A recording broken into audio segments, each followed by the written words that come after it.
제가 찬양팀은 은혜롭게 영감 어린 찬양한다는 건 익히 알고 있었는데, 오늘 그 성가대를 제가 이 앞좌석에서 성가대 찬양을 들었는데 정말 깜짝 놀랐어요. 원래 앞자리에서 바로 앞에서 찬양을 들으면 소리가 각자 소리가 들려야 되거든요.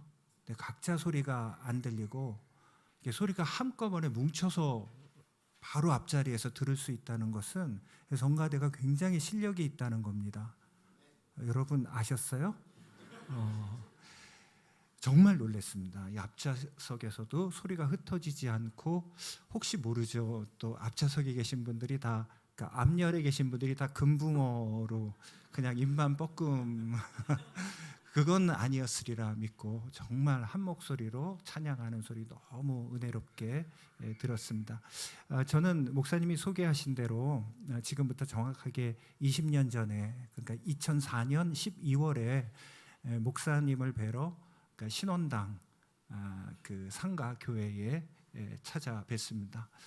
목회를 할까 말까 고민하다가 이제 그래도 목회를 해야 되겠다, 다시 시작해야 되겠다, 그래서 목사님 찾아뵀는데 목사님이 부교육자로 오라고 그렇게 해서 신원당 시절 화평교회의 마지막 시대, 그 다음에 화정 시대를 여는 그 양쪽에 다 경험을 했던 부교육자입니다. 그때 이제 제가 신원당 상가가 딱 이런 식으로 이제 예배실이 디자인되었어요. 그래서 이쪽에 절반, 이쪽에 절반. 근데 조선 시대 같았으면 이쪽에 남자, 이쪽에 여자 이렇게 앉는 구조라서 깜짝 놀랐는데, 그때도 가서 깜짝 놀랐는데 지금도 동일하게 이렇게 공간을 목사님께서 예배실 공간을 마련하셨는데, 아마 상가교회는 이렇게 공간을 빼야지만 잘 나온다라고 목사님이 그때부터 알고 계신 것 같아요. 그러니까 많은 사람들이 앉을 수 있는 좋은 그러한 좌석 구조인 것 같습니다. 그때 상가교회 시절에 여러 가지 제가 많은 것들을 은혜를 받았어요. 뭐 제자훈련, 가정교회, 여러 가지 은혜를 받고 도전을 받았는데, 그때 제 마음에 불붙은 사건은 가정교회 그 목회자 세미나였습니다. 왜냐하면 목사님이 가정교회 세미나 이제 저 오기 전에도 이미 하고 계셨는데, 그거 하신다고 하면서 광고부터 모든 걸 이렇게 준비하시는 걸 옆에서 봤는데, 저는 그 옆에서 돕긴 도왔지만 좀 이해가 안 갔어요. 이 상가교회에서 지금 교회 부흥하기에 바쁘고 거기에 신경 쓰기 바쁜데 뭘 또 목회자 모아놓고서 세미나를 한다고 그러실까? 저도 이제 상가교회에서 목회해봤으니까 교회에 신경 쓰기도 지금 힘이 드는데 뭐 바깥에까지 그렇게 신경을 쓰시나, 사실 그렇게 준비를 처음에 도왔습니다. 그런데 전국에서 목회자분들이 와서 은혜를 받는데 깜짝 놀랐어요. 목회자분들한테 이렇게 도전을 줄 수 있는 좋은 세미나를 작은 교회에서도 할 수 있다. 거기에 큰 도전을 받았습니다. 그래서 제 개인적으로 봤을 때는 가정교회 목회 세미나가 쭉 하고 있지만, 그때 그 신원당의 작은 공간에서 세미나를 할 때 목회자분들이 가장 큰 도전을 받았던 것 같아요. 저랑 똑같은 도전을 받은 거죠.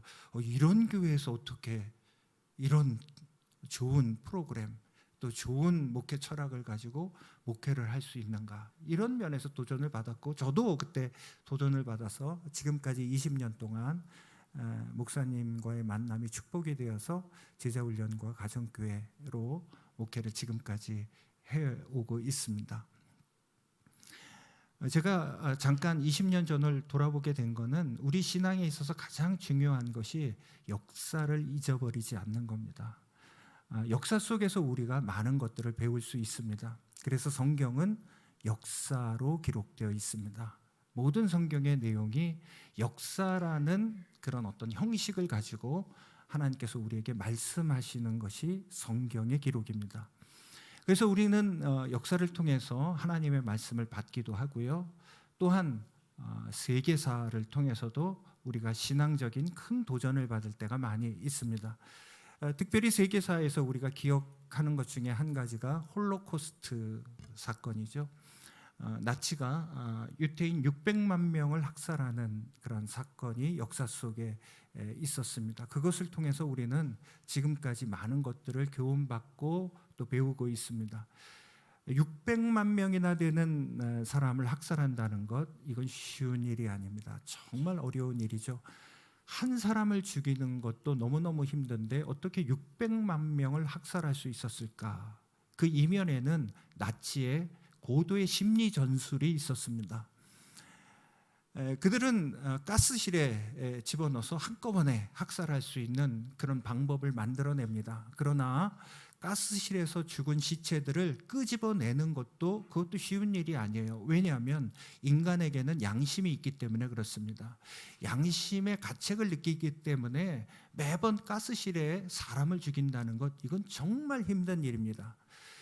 그럼에도 불구하고 이런 일들이 가능했던 이유는 나치가 사람을 학살하기 위해서 인간 내면의 양심들을 조금씩 없애는 그런 작업을 해 나갔습니다.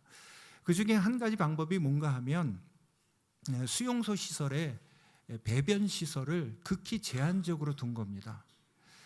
특별히 그 수용소 안에서 거주할 때에는 한번 그 수용소 안에 들어가면 배변을 보지 못하는 그런 구조를 만들어 놓은 겁니다. 그럼 사람이 배설을 해야만 되잖아요. 참다 못해서 자기가 자는 자리에 배설을 하게 됩니다.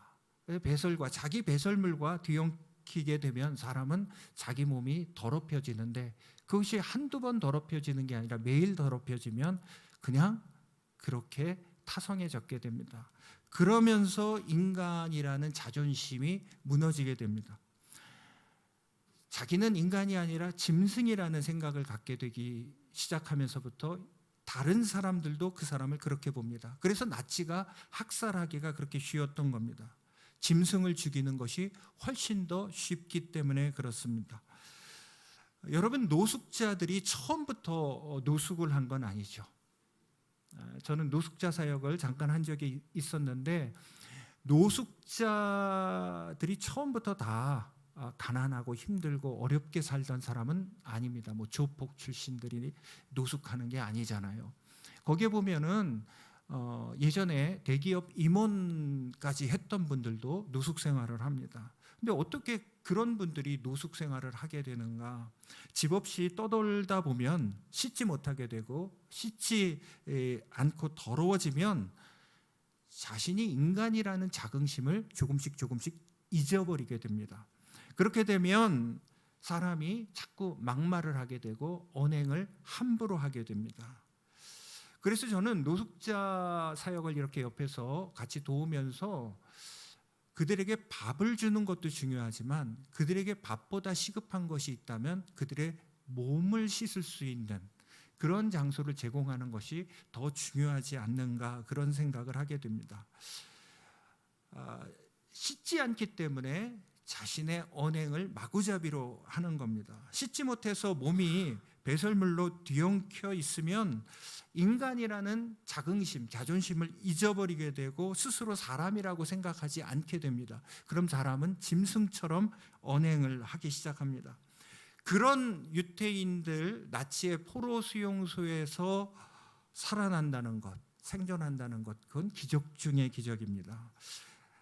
우연히 살아남을 수도 있고 기적을 경험하기도 하지만, 그러나 그 가운데서는 생존하기 위해서 발버둥 쳤던 사람들이 있습니다.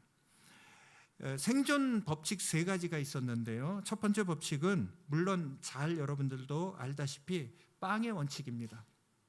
빵 한 부스럭이라도 더 먹으려고 애썼던 사람들이 조금 더 생존할 확률이 높았습니다.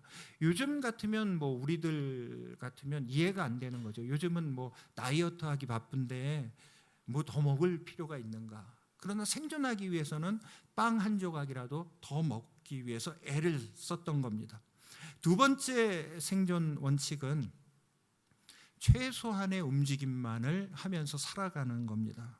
그러니까 에너지 소모를 최소한으로 줄이는 겁니다. 먹는 것은 별로 없는데 심한 육체 노동을 했기 때문에 에너지 소비가 많다 보면 금방 힘들고 죽을 수밖에 없잖아요.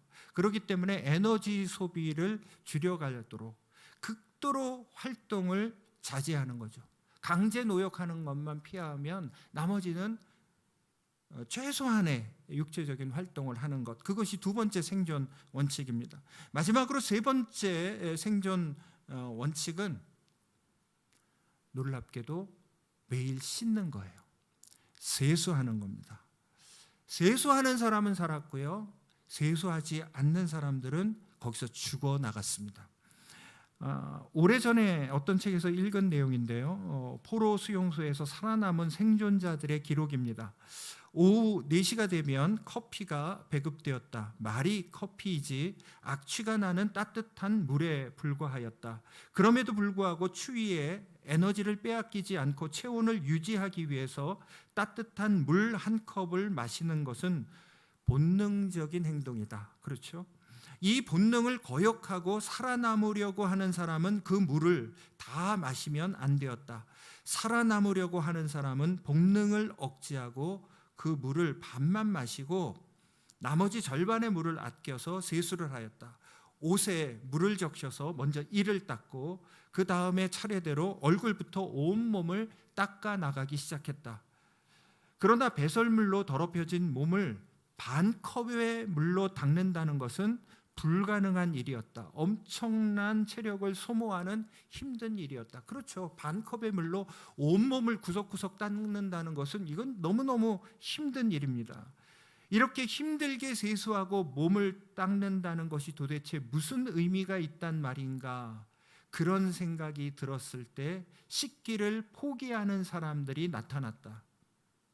씻기를 포기하는 사람들은 며칠 가지 못해 죽게 될 것이라는 것을 우리 모두는 다 알고 있었고 실제로 저들은 며칠 못 가서 다 죽었다.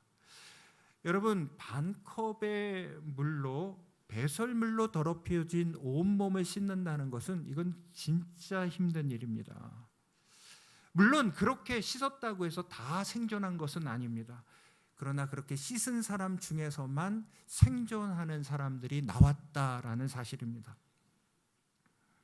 사람들은 반컵의 물로 세수를 하는 것이 도대체 생존과 어떤 관계가 있는지를 연구하기 시작했습니다. 그 연구 결과 가장 중요한 것은 인간은 자존심을 잊어버리지 않을 때, 자긍심을 가지고 살아갈 때만 인생을 살아갈 수 있다라는 그런 결과를 얻게 된 겁니다. 수용소에 사는 사람들은 자기들을 향하여 총뿌리를 겨누고 있는 나치 군인들을 향하여서 매일 아침 반 컵의 물을 들고 그들 앞에 섭니다. 그리고 그들이 보는 앞에서, 눈앞에서, 군인들이 보는 앞에서 반 컵의 물로서 이를 닦고 세수를 하기 시작합니다. 그것은 일종의 저항이었죠. 나는 너희들이 바라는 그런 짐승이 되지 않겠다. 나는 인간으로 살아남겠다라는 일종의 저항이었습니다. 그래서 포로 수용소에서 살아남은 레빈스카라는 사람이 그 책에서 이런 고백을 했습니다. 매일 반 컵의 물을 들고 씻을 것인가? 아니면 마저 다 마셔버릴 것인가? 항상 본능대로 살기를 저항하면서 나는 본능과 싸우면서 살았다. 반 컵의 물을 들고 나치를 향하여 나는 소리 없는 함성을 질렀다. 절대로 너희들의 의도대로 죽어주지 않겠다. 짐승으로 죽지 않겠다. 나는 끝까지로 인간으로 살다가 인간답게 죽겠다. 저는 그 기록을 읽으면서요, 굉장한 감동을 받았습니다. 여러분, 우리가 살아가는 이 세상도요, 나치 그 유태인 수용소와 별반 다르지 않습니다. 이 세상은요, 마치 배설물로 더럽혀진 그런 세상처럼 보여집니다. 죄악의 배설물. 그래서 저는 그 책을 읽고서 나도 이 레빈스카처럼 살았으면 좋겠다, 그런 마음을 품은 적이 있습니다. 인간답게 살다가 인간답게 죽는 그런 정신이 참 좋다. 그렇게 한번 살아봤으면 좋겠다. 그런 마음을 품게 되었습니다. 그런데 생각하면 생각할수록요, 제가 가지고 있는 문제와 그 유태인 포로 수용소 안에 있었던 그 유태인들 레빈스카와는 저와는 다른 문제를 가지고 있더라고요. 포로 수용소의 유태인들은요, 비록 자신들의 배설물로 더럽혀지기는 했지만 그것은 자신들의 죄 때문은 아니잖아요. 그것은 나치의 얄팍한 어떤 심리적인 전술 때문에 그들이 그렇게 몸이 배설물로 더럽혀지게 된 것 아닙니까? 그러니까 엄밀히 얘기하면 그들 스스로는 부끄러울 게 없는 거예요. 왜요? 자신들은 열심히 살려고 하는데 나치가 그렇게 만든 거잖아요. 그러나 제 문제는 그것과는 달랐습니다. 많이 달랐습니다. 근본적으로 달랐습니다. 제 문제는 죄의 문제입니다. 나의 더럽혀짐은 외부 사람들에 의해서 제가 더럽혀진 게 아니고요, 나 스스로 더럽혀졌던 그 문제이기 때문에 그렇습니다.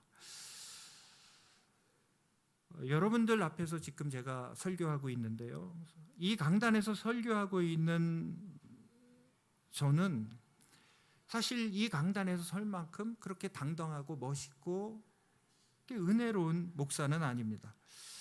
실은 여러분들이 강단에서 저를 보기 때문에 여러분들은 저의 반의 반만 모습만을 보고 있는 겁니다. 실제로 저희 가족들도 실은 제 모습을 다 아는 것은 아닙니다. 아내가 저를 사랑하지만 또 사랑스러운 남편이라고 생각을 하지만 그 모습이 진짜 저의 전부의 모습은 아닙니다. 우리 그 아이들 둘이 있는데요, 딸아이가 목사에게 시집가는 것을 죽어도 싫어해요. 제 아들아이가 있는데 목사 되려고 하니까 그런 얘기 말도 꺼내지 말래요. 싫어합니다. 그러나 언제부턴가 아버지가 목사라는 사실을 이렇게 드러내기 시작하더라고요. 자식에게 아버지로서 인정받는다라는 그런 뿌듯함이 생기더라고요. 참 좋습니다. 제가 새가족 신방을 자주 가는데 교인들을 처음 만나러 이제 새가족 신방을 가면 교인들이 저를 만나자마자 대부분이 그런 얘기를 많이 하세요. 연예인을 보는 것 같다고. 너무 감사하죠. 연예인, 아이돌을 보는 것 같다고. 그러면서 뭐 있는 거 없는 거 뭐 꺼내서 막 드시라고 그러는 거죠. 아니, 물 한 잔이면 됩니다. 아니, 더 드시라고. 정말 연예인 뵙는 것 같다고. 너무 좋다고. 매주일 설교에 은혜 받는다고 인사를 받습니다. 싱가포르에서 우리 교회를 만나고 신앙생활하고 귀국하게 된 것이 참 감사하다라고 그렇게 귀국 인사를 하면서 돌아가십니다.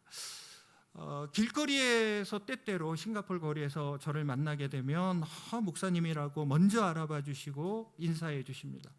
싱가포르에 여러 한인교회 목회자분들이 계시는데요, 그 목사님들이 저를 보면 너무너무 부러워하십니다. 나눔과 섬김의 교회 같은 교회에서 목회하니까 목사님 너무 부럽다라고 그렇게 얘기를 하십니다. 그러나 저는 분명히 잘 알고 있습니다. 그 모든 것이 다 사실이 아니라는 것을 저는 압니다. 저는 제가 그런 인정과 존경과 사랑받기에는 사실 진짜 거리가 먼 사람입니다. 그럼에도 불구하고 그런 존경, 그런 인정, 그런 사랑을 받고 있는 제가 정말 좋습니다. 그런 인정을 받는다는 게 좋아요. 근데 분명히 저는 압니다. 그런 모든 것들이 어떻게 보면 하루아침에 무너질 수 있다라는 사실도 잘 압니다. 내 죄를 내가 정리할 수가 없습니다. 더러운 내 모습을 내가 해결할 수 없습니다. 어떻게 해도 씻어낼 수가 없습니다. 이렇게 목사 역할을 할 수 없는 저에게 하나님께서 전적인 은혜로 길을 열어주셨기 때문에 제가 지금 이 강단에 서고 있는 것뿐입니다. 독생자 예수 그리스도를 이 땅에 보내주시고 그로 말미암아 보혈의 능력으로 죄 씻음을 받았기 때문에 그 은혜로 목회를 할 수 있습니다. 저는 제가 담임 목사가 되고 싶어서 정말 속된 말로 안달이 났던 사람입니다. 어느 정도로 안달이 났던 사람인가 하면 그때는 목사 안수 받는 나이 제한이 있었는데 30에부터 목사 안수를 받을 수 있었는데 30에 목사 안수를 받았습니다. 목사 안수를 받자마자 하나님 앞에 첫 번째 한 기도가 뭐냐면, 하나님 저 담임 목회하게 해주세요. 담임 목사 시켜주세요. 목사 안수 받자마자 그 기도부터 시작한 겁니다. 그래서 몇 달 지나지 않아서 제가 강도사 시절로 섬겼던 교회에 목사님이 이제 은퇴하시고 원로 하시고 이제 청빙을 하기 시작을 했는데, 제가 이력서를 잘 써서 그 이력서를 들고서 찾아갔어요. 누구에게? 청빙위원장 되시는 선임 장로님한테 찾아갔어요. 그래서 이력서를 곱게 드리면서 제가 이런 사람이니까 저를 담임 목사 시켜주세요. 우리 저기 선교사님 분은 이렇게 목회 사정을 아니까 웃음을 참을 수가 없으셔서 지금 웃고 계세요. 정말 어이없는 짓을 한 거예요. 어처구니 없는 말도 안 되는 짓을 가서 한 겁니다. 이력서 한 통 들고 가서 나 이 교회 담임 목사 시켜달라고 그렇게 한 겁니다. 근데 제가 그 일을요 그 해만 한 게 아니에요. 계속 될 때까지 두드리는 자에게 열릴 것이다 계속했습니다. 그러고 살았습니다. 이력서에 4대째 예수 믿는 집안이다, 모태신앙이다, 증조모가 선교사로부터 직접 복음을 받아서 우리 집안의 믿음 생활이 시작되었다, 어려서부터 목사로 서원을 했고 목회 훈련을 열심히 받았다, 뭐 이런 내용을 다 써가지고 앞으로 열심히 하겠습니다, 헌신하겠습니다, 그런 이력서를 들고서 갈 때마다 걸리는 사실이 한 가지 있었습니다. 이력서를 낼 때 요즘은 명칭이 달라졌던 것 같은데 주민등록등본이라고 그 당시에는 그것을 제출하게끔 되어 있습니다. 주민등록등본을 첨부해서 보내는데 거기 보면은 부모님이 이혼한 사실이 다 기록되어 있어요. 이름이 기록되어 있고 X 표시 아니면 밑줄이 아니라 이렇게 줄이 그어져 있어요. 근데 이혼을 하시고 다시 합하셨어요. 다시 살아남 게 밑에 적혀 있어요. 다시 밑줄이 그어져 있어요. 이혼을 또 하신 거예요. 다시 합한 거예요. 모태신앙이라며. 인터뷰 갔는데 모태신앙이라며. 4대째 예수 믿는 집안이라며. 할 말이 없는 거예요. 그게 무색해지는 겁니다. 그래서 이걸 어떻게 하면 깨끗이 할 수 있는가 고민하다가 고민하니까 국리 끝에 답이 나오더라고요. 그게 뭔가 하면 세대를 분리하는 거예요. 제가 세대주가 되면 되겠다 싶은 거죠. 그래가지고 가서 제가 세대 분리를 한 거예요.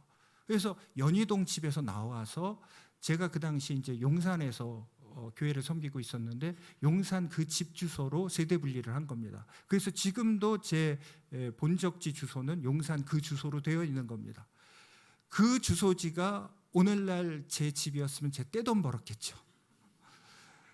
근데 그 용산 그 주소지로 되어 있는 그걸 들고서 이제 주민등록등본으로 깨끗한 주민등록등본으로 이력서를 냈습니다.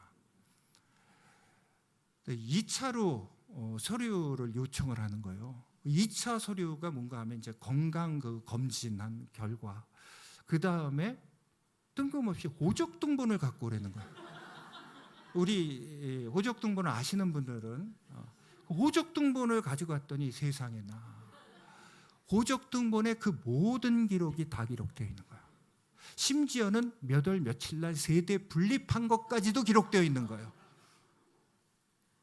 감출 수가 없는 거예요. 감출 수가 없는 거예요. 이 누더기 같은 이걸 어떻게 할 수가 없는 겁니다. 정리가 안 되는 거예요. 제가 아무리 멋진 목사가 되고 인정받는 목사가 되려고 해도요, 내 힘으로 안 되는 거예요. 아무것도 안 되었던 겁니다. 그때 얼마나 절망했는지 모릅니다. 나는 안 되는 인생인가 보다, 그런 생각을 했습니다.